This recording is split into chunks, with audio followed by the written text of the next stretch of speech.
নমস্কার বন্ধুরা, আমার চ্যানেলে সবাইকে স্বাগত। আশা করি আপনারা সবাই ভালো আছেন, সুস্থ আছেন নিয়মিত যোগাসন করে।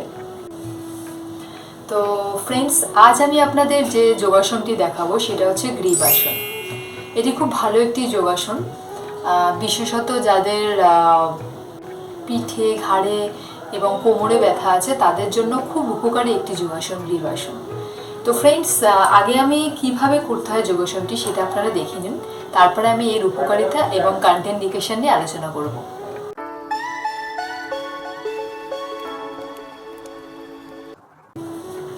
এরকম ভাবে শুয়ে পড়বেন।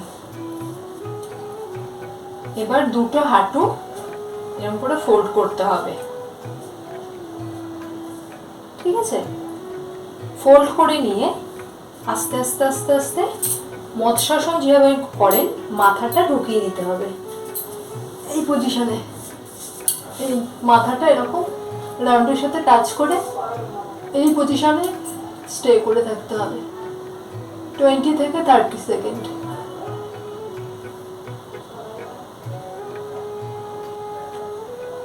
দেন আস্তে আস্তে আস্তে আস্তে আগের পজিশনে ফিরে আসবে।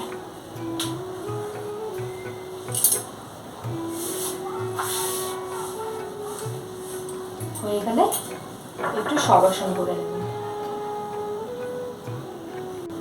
তো ফ্রেন্ডস, আপনারা দেখলেন যে গ্রীবাসন কিভাবে করতে হয়। একটু টাফ এই যোগাসনটি, তো এর কন্টেন্ডিকেশনও আছে, কারা কারা করতে পারবেন না। তো ফার্স্টে আমি এর উপকারিতা নিয়ে আলোচনা করছি আপনাদের সাথে, তারপর আমি এর কন্টেন্ডিকেশন নিয়ে আলোচনা করব। প্রথম উপকারিতা হচ্ছে এই আসনটি আমাদের মস্তিষ্কের রক্ত সঞ্চালন ক্রিয়া কিন্তু খুব ভালো করে, এবং শুধু মস্তিষ্কেরই নয়, আমাদের শরীরের ওপরের অংশে রক্ত সঞ্চালন ক্রিয়া খুব ভালো করে। এর ফলে আমাদের কি হয়, আমাদের ব্রেন কিন্তু ঠিকঠাক মতন কাজ করে, এবং আমাদের ব্রেনের মস্তিষ্কের যে নানা ফাংশনগুলো রয়েছে সেগুলো সঠিক মতন কাজ করে এই আসনটি নিয়মিত অভ্যাস করলে। নেক্সট উপকারিতা কি আছে, এটি খুব ভালো একটি উপকারিতা, সেটা হচ্ছে আমাদের যাদের ঘাড়ে, আমাদের পিঠে এবং আমাদের কোমরে ব্যথা রয়েছে, ঠিক আছে, তো তাদের জন্য কিন্তু খুব ভালো একটি যোগাসন। নিয়মিত আপনারা এই যোগাসনটি অভ্যাস করলে কিন্তু আপনাদের পিঠে, ঘাড়ে এবং কোমরের ব্যথা থেকে মুক্ত হবে। আর কি উপকারিতা আছে, এই যোগাসনটি নিয়মিত অভ্যাস করলে আমাদের মেরুদণ্ড নমনীয় এবং শক্তিশালী হয়। আর কি উপকারিতা আছে, যাদের শ্বাসকষ্টের সমস্যা রয়েছে তাদের জন্য খুব ভালো কিন্তু এই যোগাসনটি। নেক্সট উপকারিতা হচ্ছে পেটের নানা রকম সমস্যার জন্য, অনেকের হয়তো পেটের কোনো হজমের সমস্যা রয়েছে, ঠিক আছে, কনস্টিপেশনের সমস্যা রয়েছে, তো পেটের নানা রকম সমস্যার জন্য কিন্তু এই যোগাসনটি খুব ভালো একটি যোগাসন। আর লাস্ট উপকারিতাটা হচ্ছে এই আসনটি আমাদের স্ট্রেস এবং অ্যাংজাইটি কমাতে সাহায্য করে।